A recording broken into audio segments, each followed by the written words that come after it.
vulgaire. Comme chaque année, je suis partie en vacances avec 2 livres, l'Iliade et l'Odyssée et Oui, oui, décroche la lune, 2 grands classiques. J'ai compris des choses importantes. Premièrement, c'est le reflet de la lune dans la flaque d'eau que décroche Oui Oui. Et deuxièmement, j'ai découvert que les Champs-Élysées n'ont pas toujours été qu'une grosse avenue où tu peux acheter des peluches de Mickey à 500 balles. Non, pas du tout. Puisque dans la mythologie grecque, les Champs-Élysées, c'est l'endroit des enfers où les héros et les gens vertueux se reposent après leur mort. En gros, dans le royaume des morts, il y a différentes régions. L'Érèbe, où on trouve les morts banales, qui n'ont pas fait de mal mais qui n'ont rien fait d'extraordinaire non plus. Et le Tartare, qui est une prison où vont tous les méchants pour être torturés et mangés avec des capres. Et il y a les Champs-Élysées, où logent les gens vertueux qui ont été héroïques dans leur vie terrestre. Voilà. C'est donc en référence à ça que l'on utilise le mot Élysée.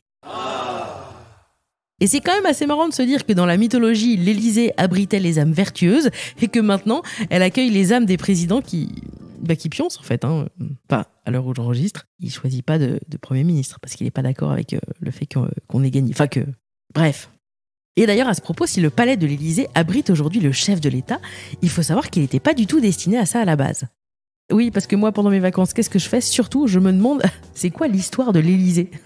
Du coup, ce que j'ai fait, c'est que j'ai regardé sur Internet et je vais vous expliquer ce que j'ai compris. Alors, on aurait pu imaginer qu'avec tous les beaux châteaux qu'on a, comme celui de Vincennes, de Versailles, le Louvre, le Palais des Tuileries ou alors le château de Tonquédec, qui est tout en ruine à côté de chez moi, eh bien, les présidents allaient choisir l'un d'entre eux comme maison. Eh bien, figurez-vous que pas du tout. Et contrairement aux petits surnoms que les médias aiment lui donner, la maison présidentielle n'est pas un château ou même un palais, mais c'est bien une architecture beaucoup plus sobre, puisqu'il s'agit d'un hôtel particulier, plus précisément appelé l'hôtel d'Évreux. Alors pour bien comprendre pourquoi cet hôtel est devenu The Place to Be, il faut remonter en 1715. Louis XIV meurt. Ciao mec, t'as été super, bravo pour Versailles, rest in peace my bro. Et c'est son arrière-petit-fils, Louis XV, qui doit hériter du pouvoir. Mais comme il n'a pas encore atteint la majorité, c'est son cousin, Philippe d'Orléans, qui va devenir régent, c'est-à-dire que c'est lui qui va exercer le pouvoir, le temps que le pitchoun y grandisse. Bon, alors le truc, c'est que Philippe d'Orléans, il n'est pas hyper raccord avec les idées de feu son tonton le roi Soleil, et il a très envie de rompre avec son côté Louis XIVien. Donc il quitte Versailles pour s'installer dans Paris, au Palais Royal. La cour, c'est-à-dire tous les gens qui gravitent autour du roi au quotidien, un peu comme les Bridgerton, bref, eh bien cette cour, forcément, elle va aussi chercher à habiter au plus près du régent.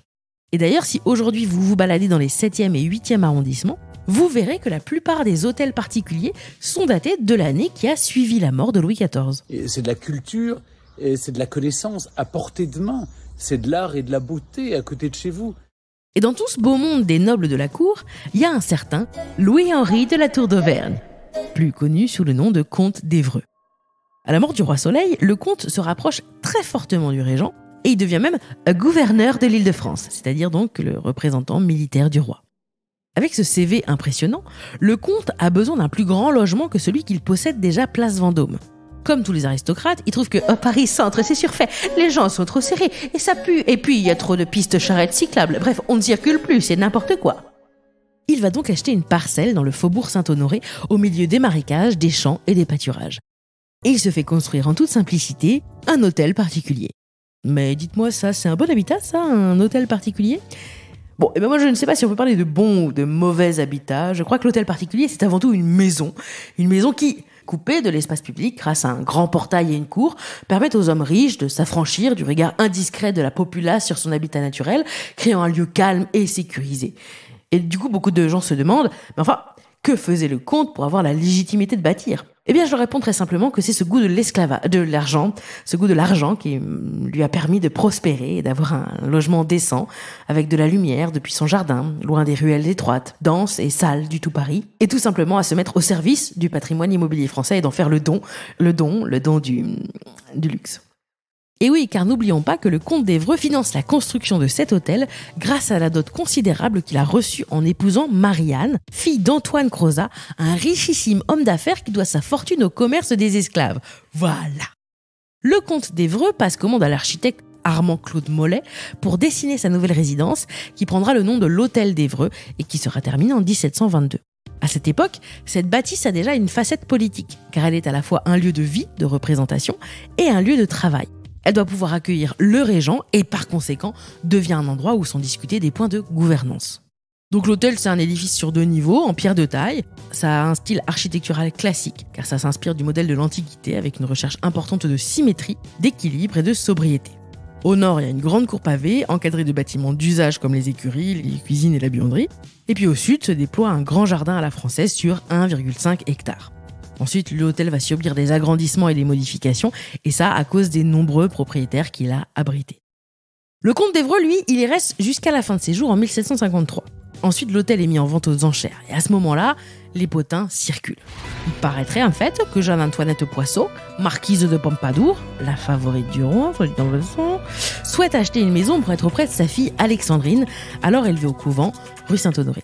La marquise achète donc l'hôtel d'Évreux pour la somme de 500 000 livres. Elle va s'occuper de faire agrandir le jardin jusqu'aux Champs-Élysées et transformer l'intérieur à grands coups de boiseries murales et d'or.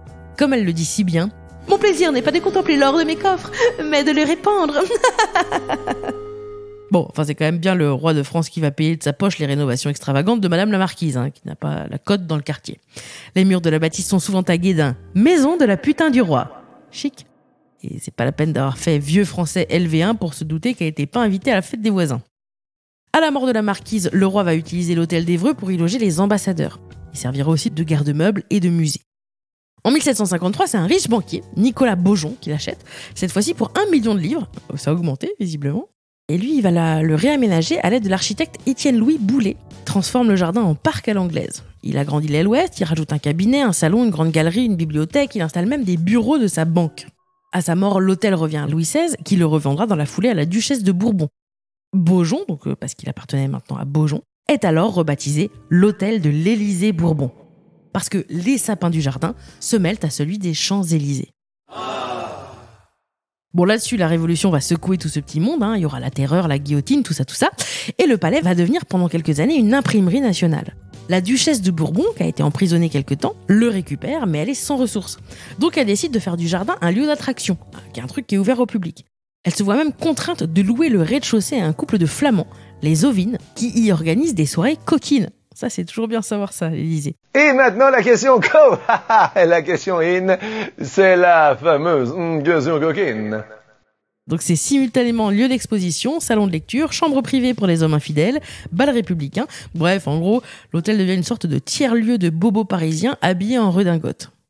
Et dans ces petites fêtes, on peut y apercevoir régulièrement un certain Napoléon Bonaparte, qui est pas le dernier à faire des cheveux synchro.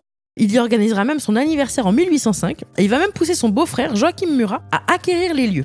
Et c'est sous Murat que le bâtiment prendra son nom définitif et son statut de Palais de l'Élysée.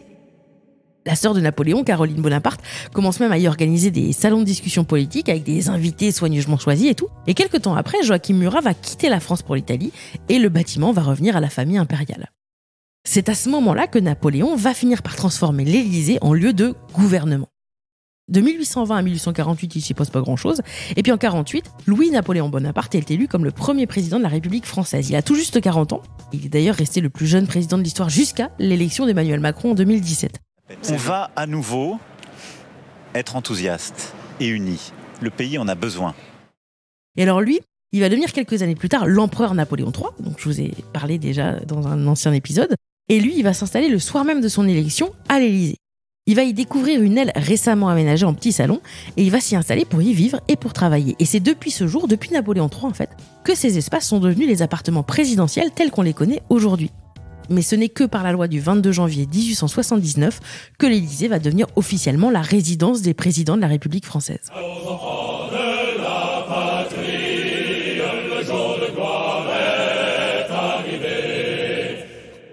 Et alors moi, c'est vrai que j'ai la sensation de super bien connaître l'Élysée parce que j'adore regarder les photos des soirées présidentielles d'un point de vue image du monde, mais aussi les soirées d'investiture à la télé ou encore l'arrivée des ministres qui savent pas tenir leur parapluie tout seuls.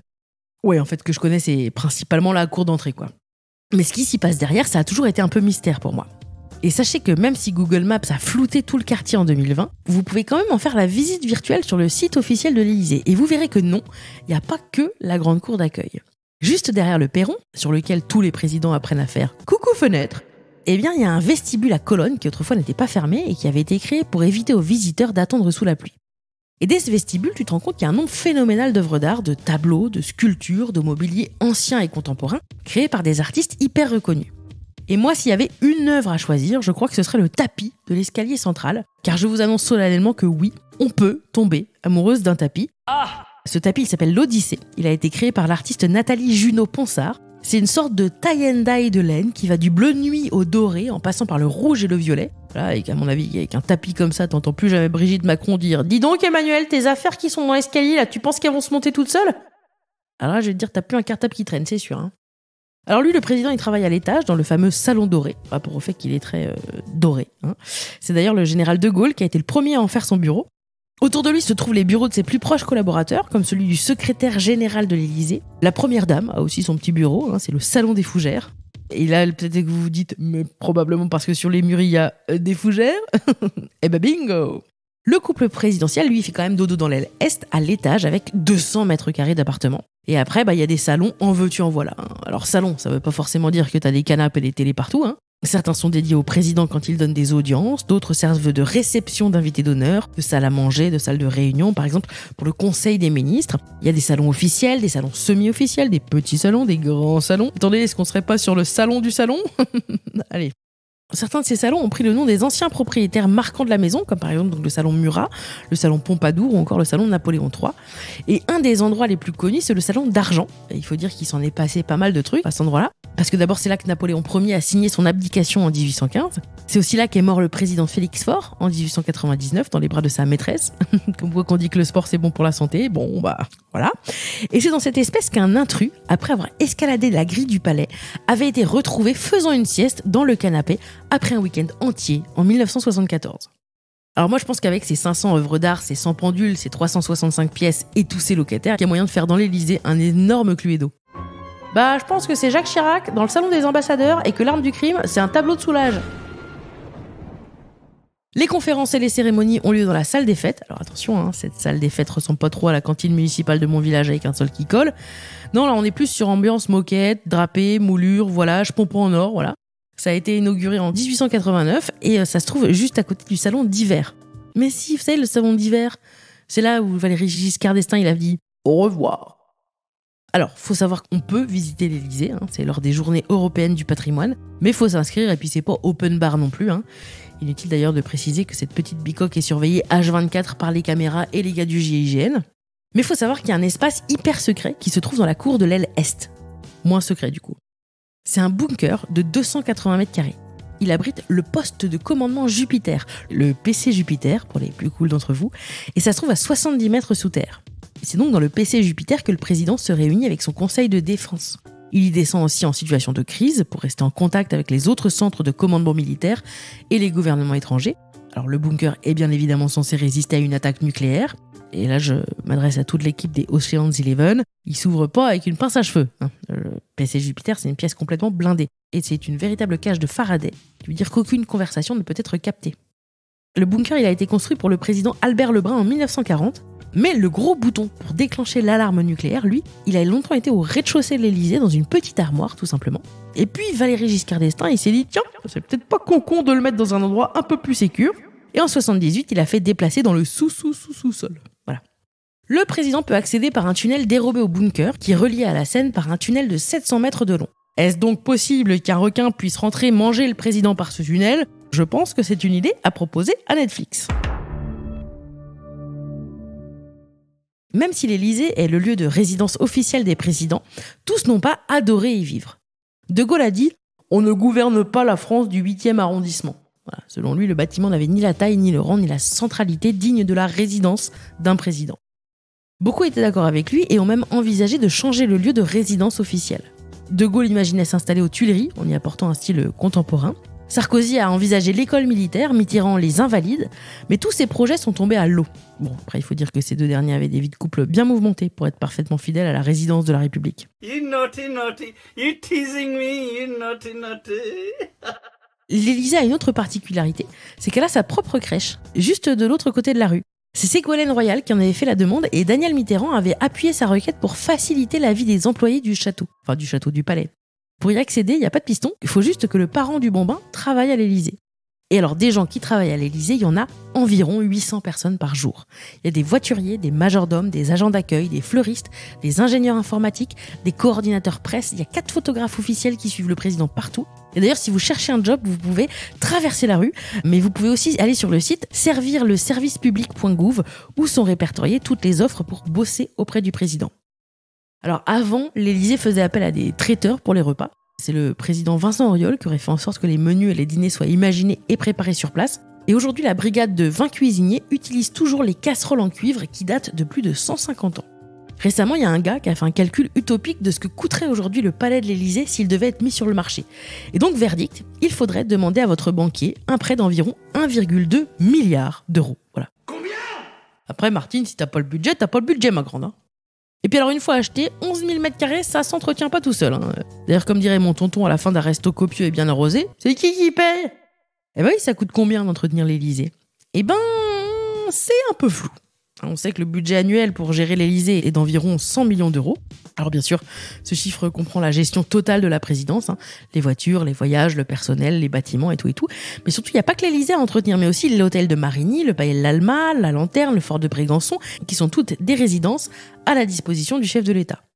Tous les ans, il y a une dotation d'État qui est prévue pour rénover, modifier et entretenir ces résidences. À ça s'ajoutent des ressources extérieures de mise en valeur du patrimoine immobilier et culturel français. Et parfois, quand il y a une grosse enveloppe travaux à sortir, eh bien, l'État peut tout simplement décider de vendre des biens immobiliers qu'il possède dans Paris pour financer les rénovations. Et puis aussi, les goodies de la boutique de l'Élysée, eh ben, ça rapporte énormément puisque ça a rapporté 80 000 euros en 2019. Donc continuez à acheter sur le site de l'Élysée des t-shirts, des montres, des boules de pétanque tricolores. Là, ça permettra au président de se retaper ses petits salons. Alors, c'est vrai qu'on se doute que quand il y a eu un dégât des eaux dans une pièce où tout a été refait à la feuille d'or, c'est pas avec le chèque de Tata à Noël que tu refais la déco.